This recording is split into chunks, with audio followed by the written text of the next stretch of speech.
उल्हास नदीवरती जी 12वेला पाणी पुरवठा आपण करतो ती लाईन ब्रेक झालेली आहे।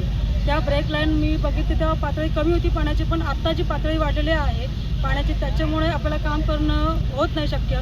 पण तिथून स्टेमची लाईन गेलेली आहे, त्या स्टेमच्या लाईनवरून आपण आता सध्या कल्याणकरांना पाणी कसं जाईल हे आपण नियोजन करतो आहे आणि त्यासाठी सगळे अधिकारी वर्ग प्रशासन पूर्णपणे सहकार्य करता आहे। त्यासाठी आत्ता माझ्या जोडीला हेमलता पवार मॅडमही आहेत, त्यांनी पाणी दौरा केलेला आहे, त्यांची टीमही इथे आहे आणि माझी टीम पूर्ण आहे। आम्ही जेव्हा पाणी दौरा केला असा की जी परिस्थिती आज उद्भवलेली आहे ही आपत्कालीन परिस्थिती आहे, तर मी नागरिकांना एवढंच आव्हान करेन जे 48 तासाचा जो आम्ही इंटिमेशन दिलं होतं की पाणी येणार नाही, थोडा अजूनही कालावधी जाऊ शकतो, तर वाढणार आहे, 24 तासही होऊ शकतात। तर नागरिकांना मी एवढंच सांगेन की सहकार्य तुम्ही आम्हाला करण्यात यावं आणि जे काही पाणी येणार त्यावेळेस आम्ही तुम्हाला पुढची काही नियोजन असेल त्यासाठी तुम्हाला नक्की सांगण्यात येईल। धन्यवाद।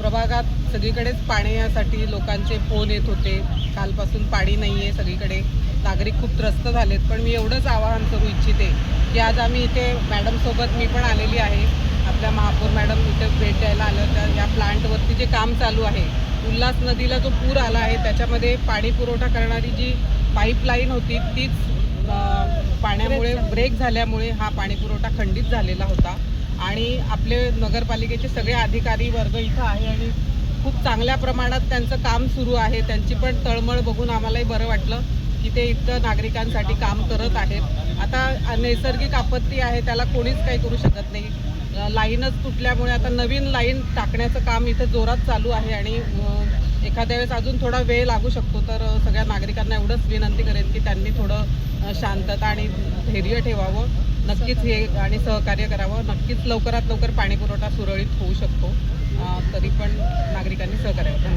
धन्यवाद। प्रभागात सगळीकडेच पाण्यासाठी लोकांचे फोन येत होते, कालपासून पाणी नाही आहे सगळीकडे, नागरिक खूप त्रस्त झालेत। पण मी एवढंच आवाहन करू इच्छिते की आज आम्ही इथे मॅडमसोबत मी पण आलेली आहे, आपल्या महापौर मॅडम इथे भेट द्यायला आल्या होत्या। या प्लांटवरती जे काम चालू आहे, उल्हास नदीला जो पूर आला आहे त्याच्यामध्ये पाणी पुरवठा करणारी जी पाईपलाईन होती तीच पाण्यामुळे ब्रेक झाल्यामुळे हा पाणी पुरवठा खंडित झालेला होता आणि आपले नगरपालिकेचे सगळे अधिकारी वर्ग इथं आहे आणि खूप चांगल्या प्रमाणात त्यांचं काम सुरू आहे। त्यांची पण तळमळ बघून आम्हालाही बरं वाटलं की ते इतकं नागरिकांसाठी काम करत आहेत। आता नैसर्गिक आपत्ती आहे, त्याला कोणीच काही करू शकत नाही। लाईनच तुटल्यामुळे आता नवीन लाईन टाकण्याचं काम इथं जोरात चालू आहे आणि एखाद्या वेळेस अजून थोडा वेळ लागू शकतो। तर सगळ्या नागरिकांना एवढंच विनंती करेन की त्यांनी थोडं शांतता आणि धैर्य ठेवावं, नक्कीच हे आणि सहकार्य करावं, नक्कीच लवकरात लवकर पाणी पुरवठा सुरळीत होऊ शकतो।